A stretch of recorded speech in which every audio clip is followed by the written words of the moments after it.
हर हर महादेव। स्वागत है सभी शिव भक्तों का आपके अपने YouTube चैनल 10 सनातन डिजिटल में, जहां हम सुना रहे हैं शिव महापुराण। तो चलिए शुरू करते हैं आज का अध्याय नंबर 13 रुद्र संहिता के सती खंड का, जिसका सार है ब्रह्मा जी की आज्ञा से दक्ष द्वारा मैथुनी सृष्टि का आरंभ, अपने पुत्र हर्यश्वों और सबलासवों को निवृत्ति मार्ग में भेजने के कारण दक्ष का नारद को शाप देना। ब्रह्मा जी कहते हैं, नारद, प्रजापति दक्ष अपने आश्रम पर जाकर मेरी आज्ञा पा हर्ष भरे मन से नाना प्रकार की मानसिक सृष्टि करने लगे। उस प्रजा सृष्टि को बढ़ती हुई न देख प्रजापति दक्ष ने अपने पिता मुझ ब्रह्मा से कहा। दक्ष बोले, ब्रह्मन तात प्रजानाथ, प्रजा बढ़ नहीं रही है। प्रभु, मैंने जितने जीवों की सृष्टि की थी वे सब उतने ही रह गए हैं। प्रजानाथ, मैं क्या करूं? किस उपाय से ये जीव अपने आप बढ़ने लगे, वह मुझे बताइए। तद अनुसार मैं प्रजा की सृष्टि करूंगा, इसमें संशय नहीं है। ब्रह्मा जी ने अर्थात मैंने कहा, तात प्रजापति दक्ष, मेरी उत्तम बात सुनो और उसके अनुसार कार्य करो। सुरश्रेष्ठ भगवान शिव तुम्हारा कल्याण करेंगे। प्रजेश प्रजापति पंचजन की जो परम सुंदरी पुत्री असिकनी है, उसे तुम पत्नी रूप से ग्रहण करो। स्त्री के साथ मैथुन धर्म का आश्रय ले तुम पुनः इस प्रजा सर्ग को बढ़ाओ। अक्षिनी जैसी कामिनी के गर्भ से तुम बहुत सी संतानें उत्पन्न कर सकोगे। तदनंतर मैथुन धर्म से प्रजा की उत्पत्ति करने के उद्देश्य से प्रजापति दक्ष ने मेरी आज्ञा के अनुसार वीरण प्रजापति की पुत्री के साथ विवाह किया। अपनी पत्नी वीरिणी के गर्भ से प्रजापति दक्ष ने 10,000 पुत्र उत्पन्न किए, जो हर्यश्व कहलाए। मुने वे सब के सब पुत्र समान धर्म का आचरण करने वाले हुए। पिता की भक्ति में तत्पर रहकर वे सदा वैदिक मार्ग पर ही चलते थे। एक समय पिता ने उन्हें प्रजा की सृष्टि करने का आदेश दिया।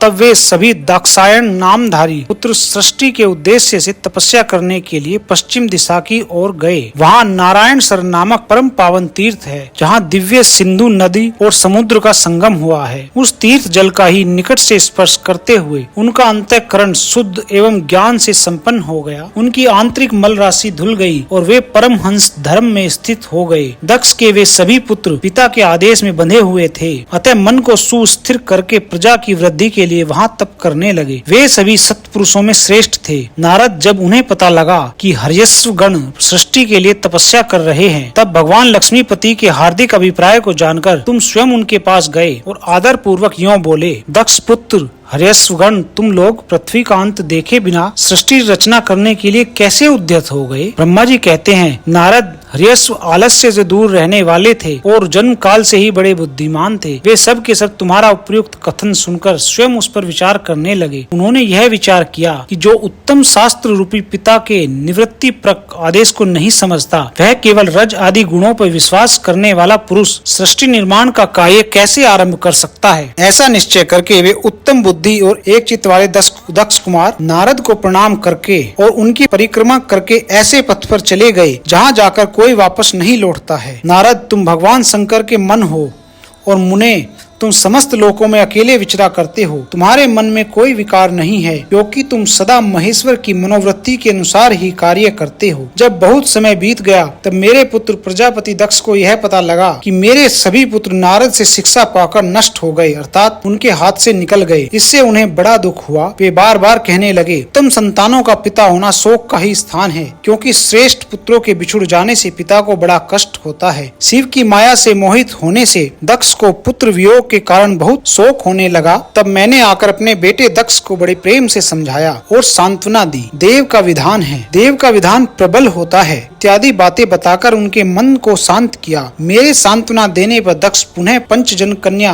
असिकनी के गर्भ से सबलासु नाम के एक सहस्त्र पुत्र उत्पन्न किए। पिता का आदेश पाकर वे पुत्र भी प्रजा सृष्टि के लिए दृढ़ता पूर्वक प्रतिज्ञा पालन का नियम ले उसी स्थान पर गए जहाँ उनको सिद्धि को प्राप्त करने बड़े भाई गए थे। नारायण सरोवर के जल का स्पर्श होने मात्र से उनके सारे पाप नष्ट हो गए, अंतःकरण में शुद्धता आ गई और वे उत्तम व्रत के पालक सबलासु ब्रह्म का जप करते करते हुए वहाँ बड़ी भारी तपस्या करने लगे। उन्हें प्रजा सृष्टि के लिए उद्यत जान तुम पुनः पहले की ही भांति ईश्वरीय गति का स्मरण करते हुए उनके पास गए और वही बात कहने लगे जो उनके भाइयों से पहले कह चुके थे। मुने, तुम्हारा दर्शन अमोघ है, इसलिए तुमने उनको भी भाइयों का ही मार्ग दिखाया, अतएव वे भाइयों के ही पथ पर ऊर्ध्व गति को प्राप्त हुए। उसी समय प्रजापति दक्ष को बहुत से उत्पात दिखाई दिए। इससे मेरे पुत्र दक्ष को बड़ा विस्मय हुआ और वे मन ही मन बड़े दुखी हुए। फिर उन्होंने पूर्ववत तुम्हारी ही करतूत से अपने पुत्रों का नाश हुआ सुना। इससे उन्हें बड़ा आश्चर्य हुआ। वे पुत्र शोक से मूर्छित हो अत्यंत कष्ट का अनुभव करने लगे। फिर दक्ष ने तुम पर बड़ा क्रोध किया और कहा, यह नारद बड़ा दुष्ट है। दैववश उसी समय तुम दक्ष पर अनुग्रह करने के लिए आ पहुँचे। तुम्हें देखते ही शोकावेश से युक्त दक्ष के ओठ रोष से फड़कने लगे। तुम्हें सामने पाकर वे धिक्कारने और निंदा करने लगे। दक्ष ने कहा, ओ नीच, तुमने यह क्या किया? तुमने झूठ मूठ साधुओं का बाना पहन रखा है। इसी के द्वारा ठगकर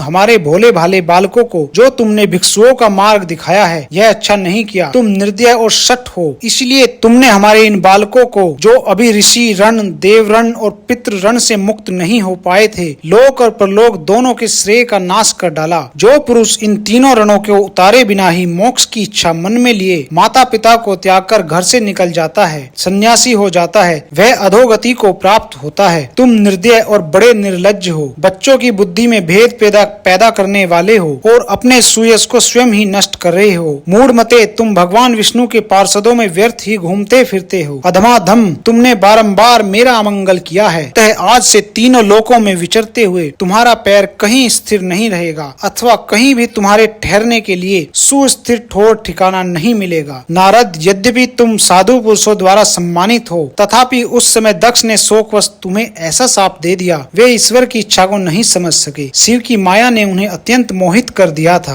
मुने, तुमने उस शाप को चुपचाप ग्रहण कर लिया और अपने चित्त में विकार नहीं आने दिया। यही ब्रह्म भाव है। ईश्वर कोटि के महात्मा पुरुष स्वयं शाप को मिटा देने में समर्थ होने पर भी उसे सह लेते हैं। इसी के साथ अध्याय 13 समाप्त होता है। जल्दी ही मिलेंगे अगली वीडियो में। तब तक के लिए धन्यवाद। हर हर महादेव।